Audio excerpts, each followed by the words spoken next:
ఈరోజు కథ బ్రహ్మరాక్షసుడు. అనగనగా ఒక ఊరిలో ఒక ధనవంతుడు ఉండేవాడు.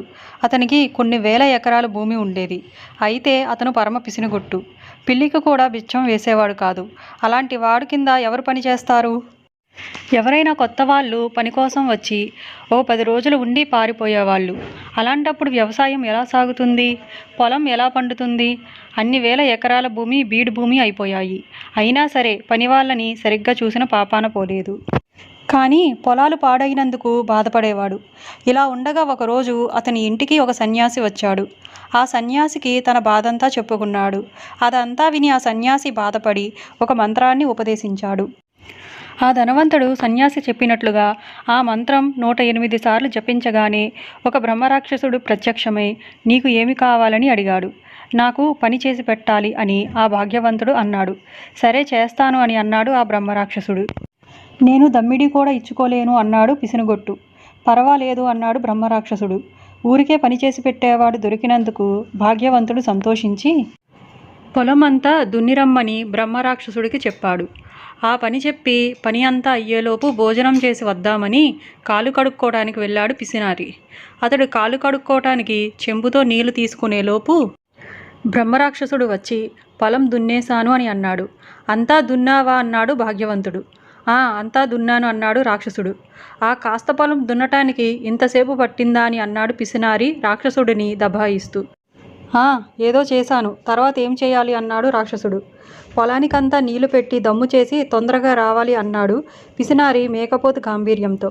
బ్రహ్మరాక్షసుడు సరేనని వెళ్ళి పిసినారి తినటానికి పీట మీద కూర్చునేటప్పటికల్లా బ్రహ్మరాక్షసుడు నీళ్లు పెట్టి దమ్ము చేసి వచ్చాడు. వచ్చి ఇంకేం చెయ్యాలి అని అడిగాడు. అయ్యో, ఒక్కసారి దమ్ము చేశావా? అసలే బేడునేల, 1కి 3 సార్లు దమ్ము చేస్తేనే కానీ అవ్వదు అని అన్నాడు పిసినారి. రాక్షసుడు మళ్ళీ వెళ్ళి పిసినారి మజ్జిగ పోసుకునే వేళకు వచ్చి అయిపోయింది, ఇంకా ఏం చెయ్యాలి అన్నాడు. పిసినారి లోలోన బెత్తరపోయాడు. కాసేపు పరకాయించి పొలం అంతా నాట్లు వేయాలి.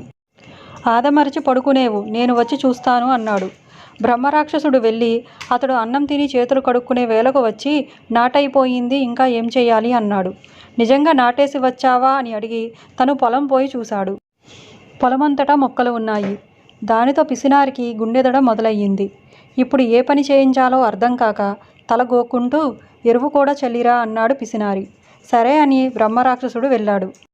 పిసినారి సరాసరి వంటింట్లో ఉన్న తన భార్య దగ్గరకు వెళ్ళి ఉన్న పనంతా గంటలో బ్రహ్మరాక్షసుడు చేశాడు.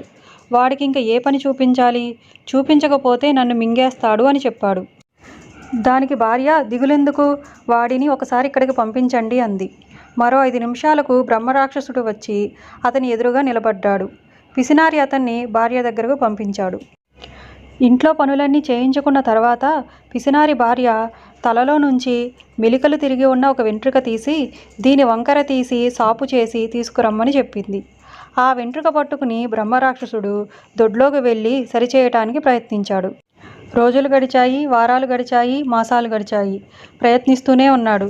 ఆ వెంట్రుక వంకరపోలేదు. బ్రహ్మరాక్షసుడికి విసుగు వచ్చింది. అలా కాసేపు ఊర్లో తిరగటానికి వెళ్ళాడు. అలా తిరుగుతూ ఒక కంసాలి వంకర తీగను కుంపట్లో కాల్చి వంకర తీస్తూ ఉంటే చూశాడు. అది చూసి అతడు ఎగిరి గంతివేశాడు. తను కూడా అలాగే చేద్దామని వెంట్రుకను నిప్పులలో వేశాడు. అది కాలిపోయింది. వెంటనే బ్రహ్మరాక్షసుడు మాయమైపోయాడు. ఇది తెలిసి పిసినారి చాలా సంతోషించాడు.